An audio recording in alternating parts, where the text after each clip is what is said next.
ಕನ್ನಡ ವಾಹಿನಿಗೆ ಸ್ವಾಗತ. ಬೈಲಹೊಂಗಲ ತಾಲೂಕಿನ ದೇಶನೂರ ಗ್ರಾಮದ ವೀರ ಯೋಧ ಹವಲ್ದಾರ್ ರಾಜು ಮಹಾದೇವ್ ಕಡಕೋಳ ಎಂಬ ವೀರ ಯೋಧ ಬೆಳಗಾವಿಯಲ್ಲಿ ಆರ್ಮಿ ಸೇವೆ ಸಲ್ಲಿಸುತ್ತಿರುವಾಗ ಸೋಮವಾರದಂದು ರಾತ್ರಿ ಹೃದಯಾಘಾತದಿಂದ ಮೃತಪಟ್ಟು ವೀರಮರಣ ಹೊಂದಿರುವ ಘಟನೆ ಸಂಭವಿಸಿದೆ.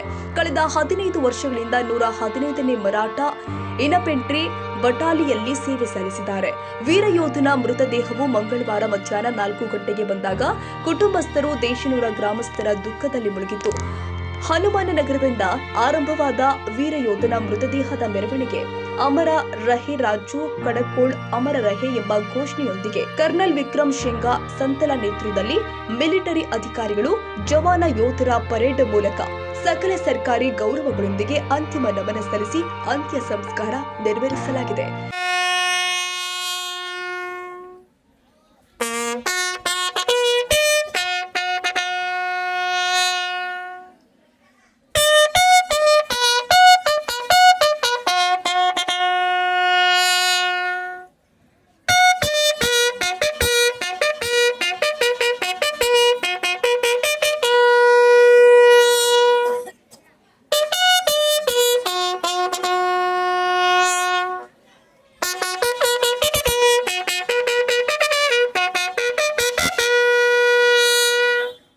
ಈ ಸಂದರ್ಭದಲ್ಲಿ ನಾನಾ ಸಾಹೇಬ್ ಪಾಟೀಲ್, ದೇಶನೂರು, ಮೋಹರೆ, ನೇಸರಿಗೆ, ಮಾಜಿ ಸೈನಿಕರ ಸಂಘದ ಪದಾಧಿಕಾರಿಗಳು, ಸದಸ್ಯರು, ನಿವೃತ್ತ ಸೈನಿಕರು, ಕಾರ್ಯನಿರತ ಸೈನಿಕರು ಮೃತ ವೀರ ಯೋಧನಿಗೆ ಅಂತಿಮ ನಮನ ಸಲ್ಲಿಸಿದರು.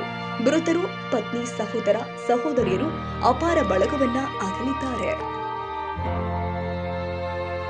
ಕನ್ನಡಿಗರ ಮೆಚ್ಚಿನ ನಿಮ್ಮ ಟಿವಿ 20 ಕನ್ನಡ ವಾಹಿನಿ ಇದೀಗ ಟಿವಿಯಲ್ಲಿ ಲಭ್ಯ. ಕರ್ನಾಟಕ ಮತ್ತು ದೇಶ ವಿದೇಶದ 360 ಡಿಗ್ರಿ ಸುದ್ದಿ ವಿವರವನ್ನ ಪಡೆಯುವುದಕ್ಕೆ ಟಿವಿ 20 ವಾಹಿನಿಯನ್ನು ಲೈಕ್ ಮಾಡಿ, ವಿಡಿಯೋಗಳನ್ನು ಶೇರ್ ಮಾಡಿ, ಕಮೆಂಟ್ ಮಾಡಿ, ಸಬ್ಸ್ಕ್ರೈಬ್ ಮಾಡಿ. HCN ಕೇಬಲ್ 842 ನಂಬರ್ನಲ್ಲಿ ಹುಕ್ಕೇರಿ ತಾಲೂಕು ಹಾಗೂ ಸಂಕೇಶ್ವರದ ಸುತ್ತಮುತ್ತಲಿನ ಹಳ್ಳಿಗಳಲ್ಲಿ ಲಭ್ಯ.